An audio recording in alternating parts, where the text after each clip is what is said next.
Hello, beautifuls. This is Aromie here, and welcome back to Dandelion, which is brought to you. So, last episode, June told us about our future. I believe that we're gonna be going on an adventure without him, and he's basically gonna go back. And she keeps forgetting that all the animals won't be with her anymore, which is sucky, really sucky. But it's now January 31st, where it's almost February. I don't know if they're gonna do a Valentine's thing on here. I'm not quite sure how long this is actually. The winter ocean. I like how quiet it is. I like how it is quiet, but the chilly wind quickly makes my cheeks frozen. So you're a cute guy who is next in line to become the king, and you have the power to see the future? I don't know what you mean by cute. Anyway, then the rest are correct? Yes. June recently began to talk more than he did. He answers to all my questions now. He only used to blink in response. I think I have a lot to do with June speaking more. I feel kind of proud of myself. How does it feel to be a future king? June closed his mouth. It's a lot of pressure, right? You also have to study a lot to be one. June walked on the sandy beach in silence. I could only hear the sounds of the waves. Why is he not talking? Was it a question I should have asked? June's expression looked dark. Do you not want to be king? June suddenly stopped walking. No, I see. Why? Because I would continuously have to be nagged. The rabbits around me, they're all noisy. Oh, June said that he didn't like a noisy environment, and he did say once that he didn't want to hear and think. And he mentioned that he hates rabbits. People will probably try to tell him all these things once he becomes a king. There will be people who will want his powers and try to use him. Can June be strong enough to handle all that? I can't imagine you becoming a king. How would it feel to be a king? I can't imagine. It must be tough. For me, thinking of where to work and how to get a job is big enough pressure already. But the weight that June must carry with him must be much heavier. You're strange. Why? Whenever you speak, I feel strange. Feel strange? It's warm and comfortable. Warm and comfortable? Are, are you trying to say that I'm like your mom? Mom? Or Eddie? Eddie? June paused and thought for a moment. No, you're different. You're not Mother nor Eddie. Then, my mother and you are different, and Eddie is similar to no one. You're not like anyone else. That somehow made me feel good. It's cold, right? The fact that I'm not like anyone else means that I'm not a replacement for someone in June's life. And June told me that we're equals. That made my heart flutter. What kind of person is your mother? To hide my excitement, I changed the subject. She must be a queen if June's a prince. Was she strict with you? No. She couldn't be strict with me. My mother and I are of different classes. What? How can you be of different classes? If she gave birth to a prince, she must surely be a queen. My mother, after taking a deep breath, June continued. She was a maid working the royal palace. After giving birth to me, she was forced to live in another place. Oh, another palace. So, she could only watch me from far away, through Eddie. His mother was a maid? So she was basically like a mistress.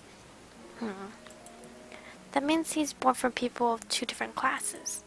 And about the part his mother being sent away, then June grew up without his mother?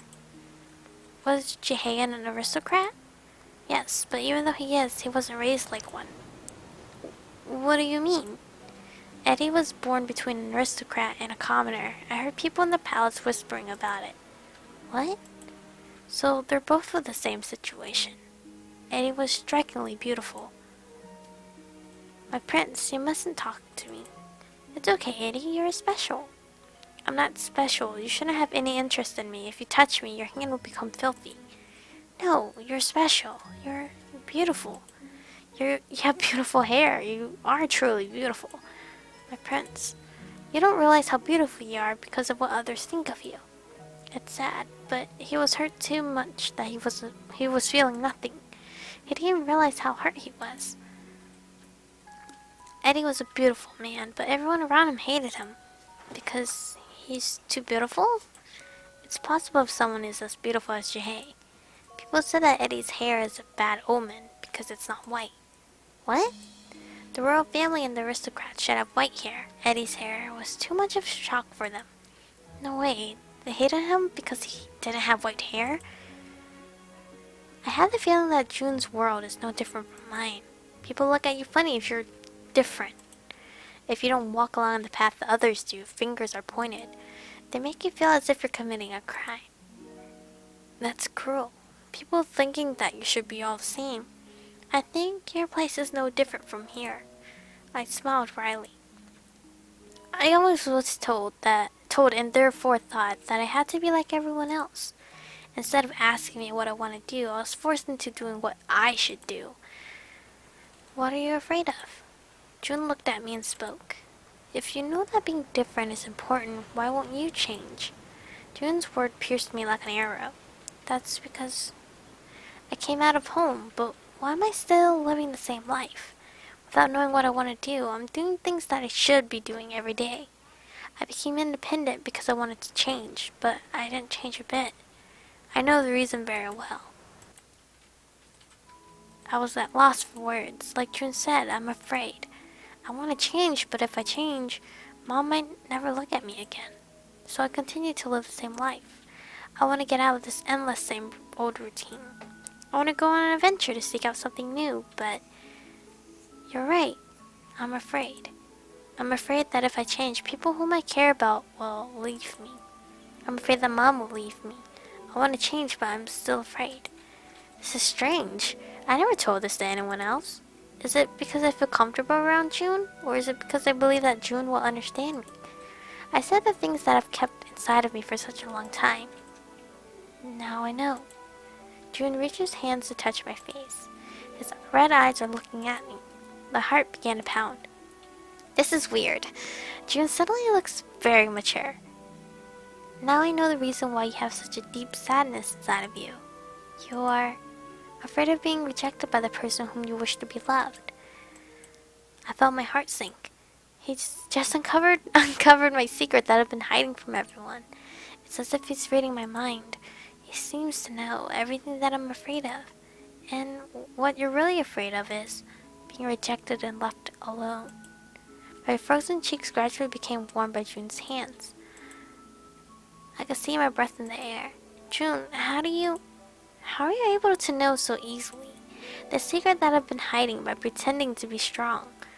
Don't be afraid. You'll be alright. Alright? June, how do you know? How do you know whether I'll be alright or not? He reads my mind as if it's nothing and then just says it'll be alright. I can't simply say thank you. I've been suffering for too long. I've been afraid to be left alone. That Mom will leave me and I'll be alone. And that I'll have no one by my side. How can you say that so easily? Even if I change, there's no guarantee that I'll be able to find my dream. But deep inside of me, I already knew. If I wasn't going to change, I wouldn't have become independent from Mom in the first place. It's been 4 years since I became independent, and what am I doing now? I haven't changed a bit. What am I doing? June, what should I do? I'm so confused. Like, someone send a freaking big arrow and tell me to go this way or something. I don't know. What have I been doing so far? I just spent my 4 years hesitating, living the same life that I wanted to get away from. June gently stroked my cheek. I felt all my pain and fear melting away. Because of what June said, I already knew that I'll be okay. Although I'm afraid of being alone, I know that I'm no longer a child. I knew that I would be fine alone. But the fact made me so lonely and sad, so I didn't want to admit it. The answer was in you all along. You just realized it, that's all. Eddie too knows the answer already. It just takes some time to recognize it. June looked at me with an all-knowing face. June, are you... Me as well. June hung his head. It confused me because he looked different from what I had seen until now. I wonder what kind of life you've lived so far. There's no need to be afraid. I'll support you, no matter what you choose to do. June smiled warmly. Really?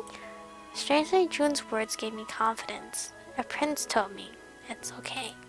So I'll be okay then. Oh, I saw something white fall down and looked up. The first snow of this year. Big snowflakes are falling down from the sky. They're pretty. They're as pretty and pure as June. You're beautiful. What? I was about to ask what do you mean when... Ah, we got a hug. Hugs. Hugs. Any game with hugs are the best. June was hugging me. The white snow, the ocean, and June. It seems like a dream. What did June just say? I felt my heart, head, not heart.